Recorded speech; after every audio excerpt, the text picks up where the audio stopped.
আসসালামু আলাইকুম। আমি মোমেনার দিনকাল থেকে মোমেনা বলছি। আপনারা সবাই কেমন আছেন? আলহামদুলিল্লাহ, আমরাও সবাই ভালো আছি। আপনারা পৃথিবীর যে যে প্রান্ত থেকে আমার ভিডিওগুলো দেখতেছেন তাদেরকে জানাই অসংখ্য অসংখ্য ধন্যবাদ। নতুন পুরাতন সব বন্ধুদেরকে জানাই অনেক অনেক শুভেচ্ছা। বলেন আপনাদের ঈদ কার কেমন গেছে? সবাই ঝুরা মাংস, চালের রুটি এগুলি খাওয়া নিয়ে বিজি নাকি? স্যার বলেন তো পুরো। এখানে আমি একটু চাল রুটি বানাবো। আমার হাতের চাল রুটি এত ভালো হয় না। তারপর জামাই যখন বাসায় আসছে ভাবলাম আমার জামাইয়ের অনেক প্রিয় চালের রুটি। এখানে আমি একটু গরম পানি, মানে যারা যারা বানানো অভিজ্ঞ তাদের থেকে জানলাম যেতটুকু গুঁড়ি দিব ততটুকু পানি। এখানে আমি 2 কাপ পানি দিয়ে নিচ্ছি আর 2 কাপ এখানে চালের গুঁড়া নিয়ে নিচ্ছি।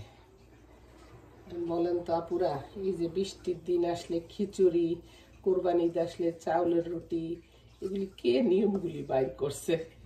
আমার জানতে ইচ্ছা করে মাঝে মধ্যে। আমাদের দেশে তো একদম মাস্ট, রোজা কোরবানি ঈদ আসলে মাস্ট আমাদের আপনার চাউলের রুটি খাইতেই হবে।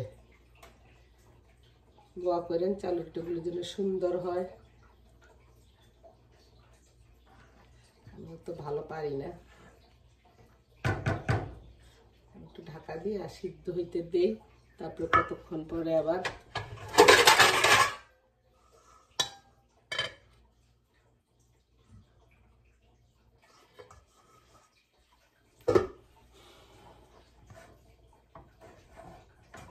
মনে হয়ে গেছে। দোয়া করেন পুরো রুটিগুলো যেন সুন্দর হয়। জামাইরে খাওয়াইতে চাইছি, চাউলের রুটি বানাই কিন্তু অত সুন্দর হয় না। অন্য মানে রেগুলার রুটিগুলো পারি, চালের রুটিটা হচ্ছে কাইটার জন্য বোধহয় সুন্দর হয় না, না গুড়ির জন্য জানি না।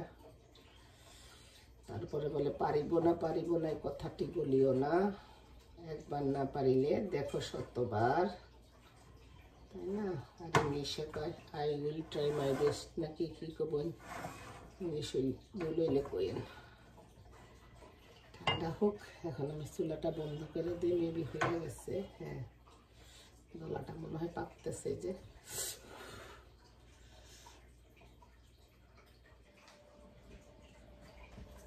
রুটি আসলে মজা হয় ভালো করে মইখা নিলে।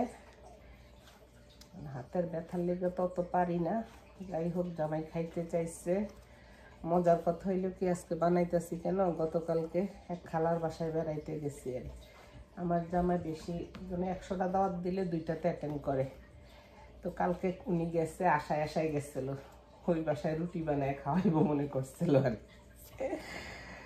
তারপরে শুইনা খালা বলতেছে না তুমি আসো শুক্রবারে তোমার বানায় খাওয়াবো, ইয়া করুম। আমি তো নাই, কিসমতে না থাকলে খালা আপনি বানায় খাওয়া রাখলেও তার কিসমতে ছিল না, সেই জন্য খায়নি। এই লেগে ভাবলাম যে না, আজকে সকালে যত কষ্টই হোক আমার স্বামীরা আমি চাইলে রুটি বানাইয়া খাওয়াবো। আমরা মেয়েরা তো স্বামীরা বা সন্তানরা কিছু খাইতে চাইলে আমরা না করতে পারি না, যত শরীর খারাপ থাকুক বা পারি বা না পারি। ইনশাল্লাহ আমার মনে হয় কাইটা ভালো হয়েছে, তো হইব সুন্দর। এখন স্বামী খাইয়া তৃপ্তি পাইলে তখন আমার কষ্টটা সার্থক হইব। আজকে এখানে সকাল থেকে অনেক বৃষ্টি, মাশাআল্লাহ এখন আস্তে আস্তে করে একটু রৌদ্র উঠতেছে।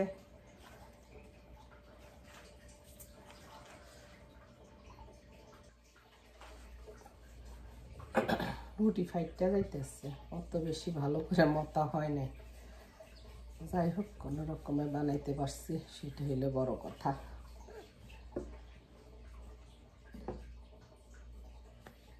আম্মা বলছে রুটি ভালো করে মতা হইলে ফাটবে না চতুর্দিকে।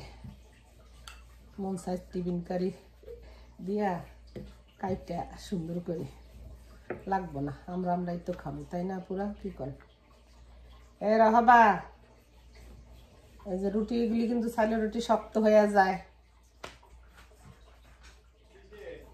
ওই আসো তাড়াতাড়ি, চালের রুটি শক্ত হয়ে যায়।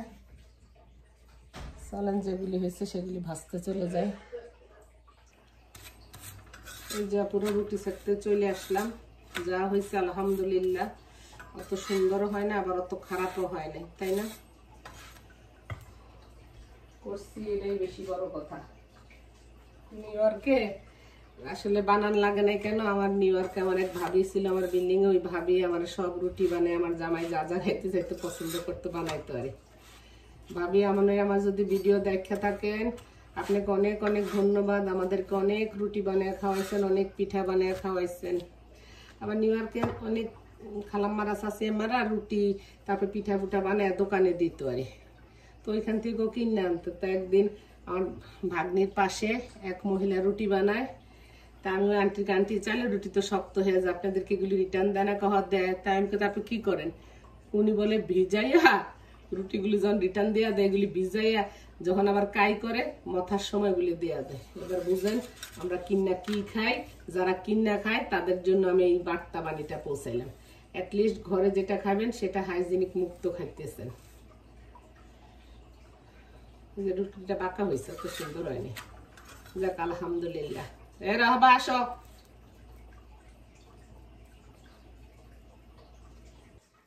ওই বাসায় কালকে খাইতে পারো না দেখে নিজে জিদ করে রুটি বানাইছি, কেরম হয়েছে কও?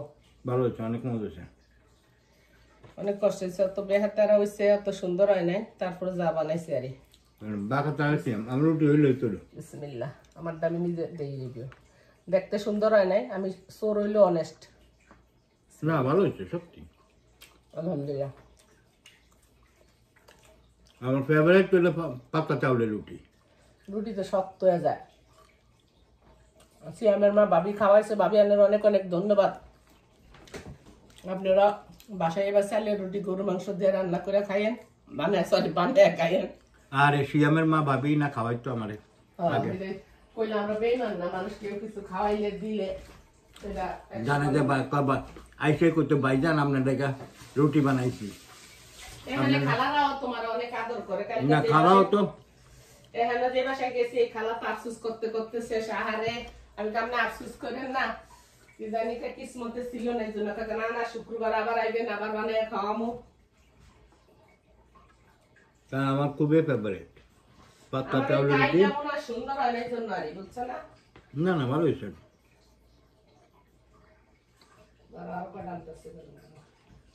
আর বানানো লাগবে না। হ্যাঁ আর লাগবে না না, আমি একটা হালকা সেকার দিয়ে রাখি, পরে খাইতে পারবারে।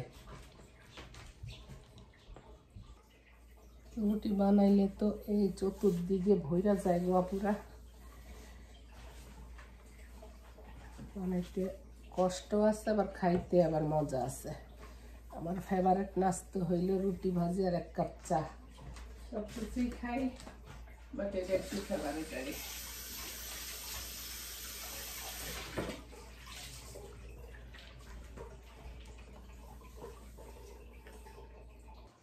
অফ ক্যামেরাতে পুরা কত কাজ করে নিছি, কতগুলো থালা বাসন জমছে সেগুলি ধুইছি, তারপর চুলা চাকিগুলো মুছলাম,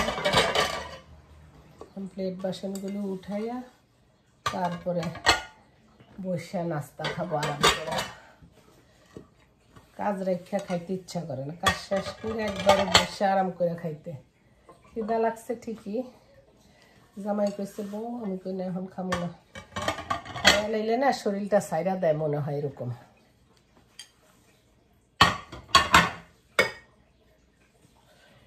শেষ চান শেষ, জিনিসপত্র আবার জায়গায় জায়গায় ধুইয়া মুছে একটু উঠে ফেলি,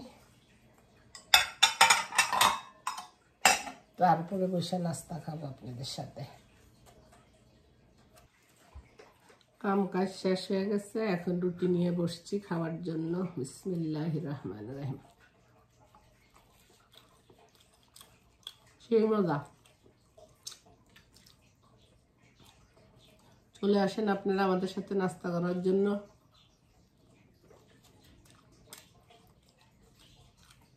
বানাইতে একটু কষ্ট, খাইতে তো মজা আছে। আমি না সব কাজ না গুছিয়ে খাইতে পারি না। অনেকে যেন গেস্ট আসলে গেস্টের সাথে খায় না, আমি খুব কম টাইমে গেস্টে আসে বসেন কিন্তু আমার খাওয়াতে অনেক টাইম লাগে, তো আমি খুব মজা করে খাই, এই জন্য আমি খাই না, পরে খাই গেস্ট চলে গেলে।